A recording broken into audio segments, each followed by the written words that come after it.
Well, I didn't really create it. You could say I recreated it. So it's a very local Mauritian dish. It's called alim, and it's basically every Mauritian know about this dish. It's probably more like an Indian Muslim dish if you want. So it's like you have lentils. I've added barley in it, but it's usually made with mutton. I've made it more of a stew because it's more comfort food. And so you just add mint, coriander.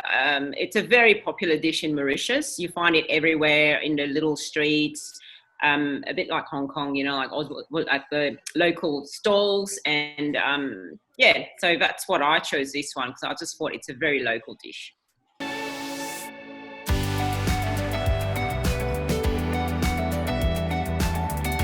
I'd be very surprised if he didn't know about it. So yes, I'm assuming he would know about this dish.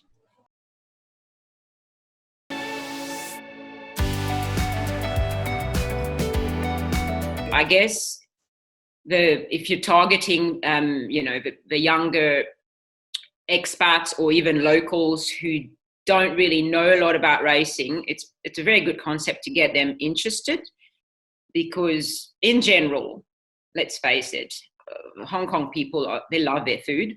They're foodies. They know where to find the good food in the tiny little stall or in a Michelin star restaurant, but they love their food. So I think it's a good way to just get that attention, and go, oh, okay, so we're going to combine probably two of the things that make Hong Kong what Hong Kong is, horse racing and food.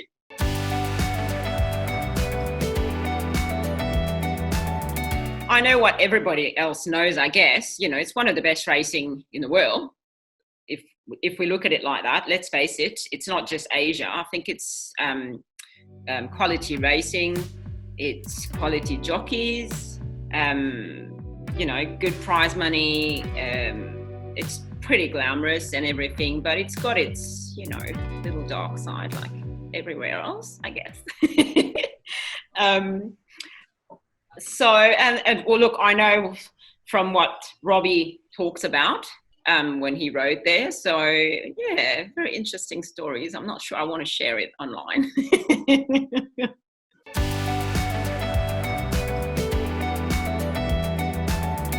Look, I don't really know Joe that well. I mean, we've met.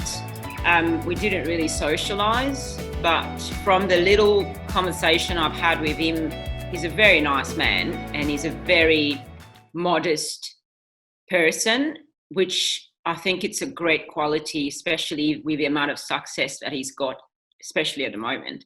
But he's remained the guy that first arrived in Singapore. And a few years later, he's now in Hong Kong, very successful, and he's kept that modest quality, which is very rare. So, look, I think he's actually a really good jockey, but he's a great human being. Politically correct or politically incorrect? You better make sure you edit this properly, Hans, because both you and I will get sued because of this conversation. You told me to do the accent. I can do more, like I can do the really Singaporean accent. Would you like to go to Partila?